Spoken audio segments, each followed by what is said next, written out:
Uttar Pradesh's temple town, Ayodhya, gearing up for a landmark occasion, the groundbreaking ceremony of the Ram temple, scheduled to be held on the 5th of August.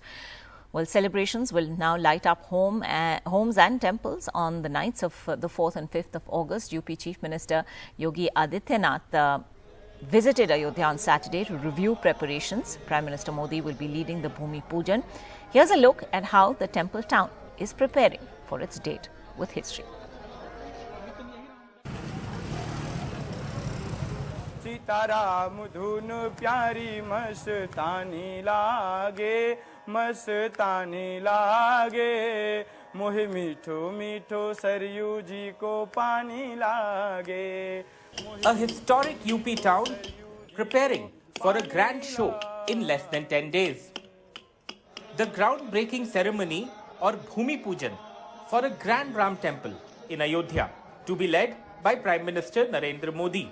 4 की रात्रि को भी और 5 की रात्रि को भी हर मठ, हर मंदिर, हर घर में दीपोत्सव का कार्यक्रम जब महाराज जी की आत्मा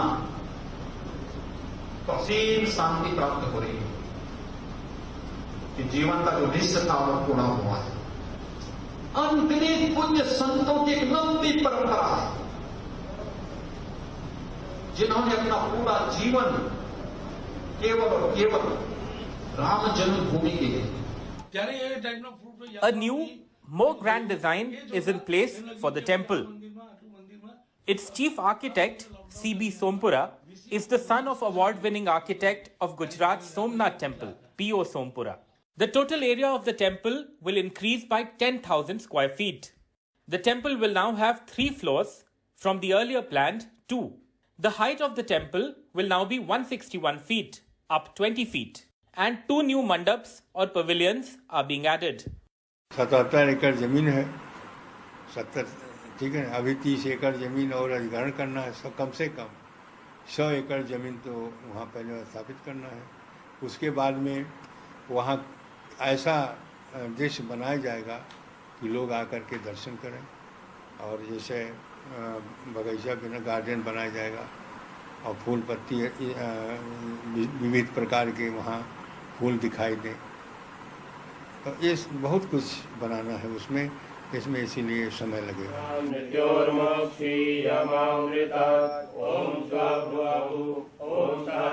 Ayodhya has always been a town full of seers.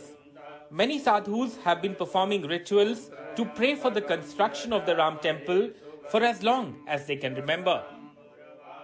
उमंग को बयां करने का शब्द आज के परिवेश में नहीं मिल रहे हैं.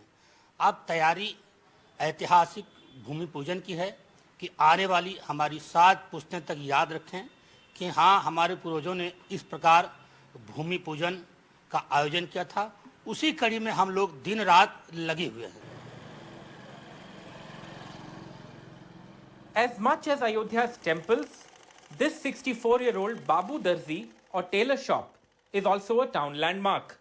For over 6 decades, Babu Darzi and now his son Pahadi have been stitching clothes for the Ram DT. This entire family involved in stitching clothes for various idols made in the temple town. हमारा बस तो केवल यही काम है, केवल ठाकुर जी का ही बस. जैसे रामलला का तो बस बनता ही है मुख्य रूप से.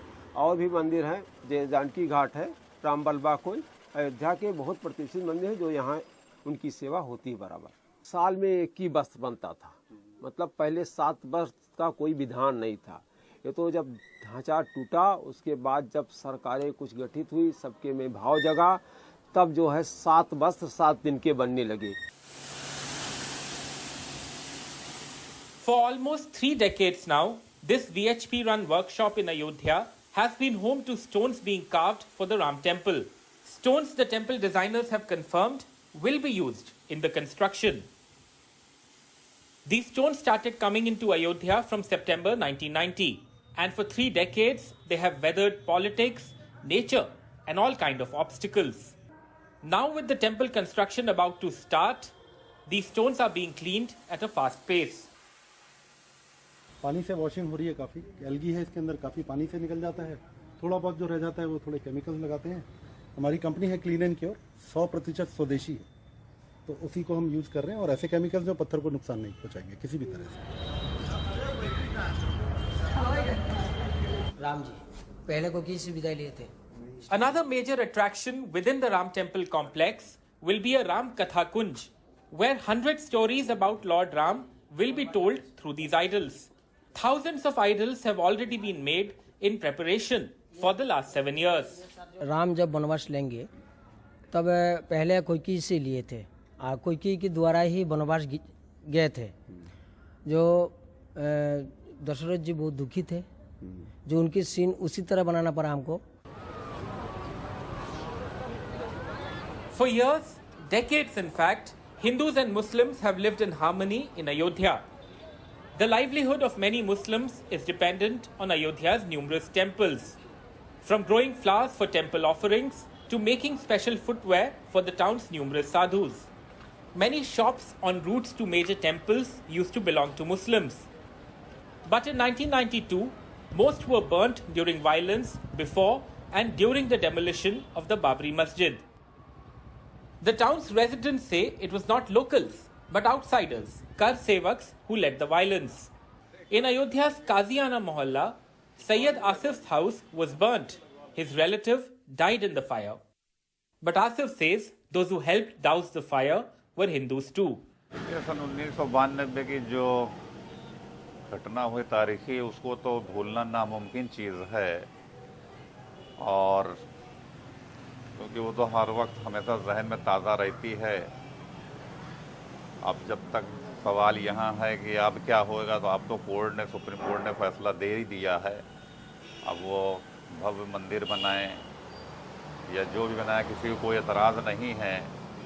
और अब हम लोग भी नहीं चाहते हैं कि आने वाली पीढ़ी जो है, हमारे बच्चे जो हैं, किसी तरीके के दंगे फसादात को देखना चाहें।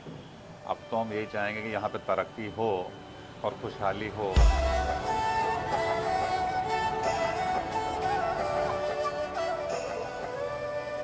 After the groundbreaking ceremony on the 5th of August, it is expected that the construction of the temple will take at least 3 years.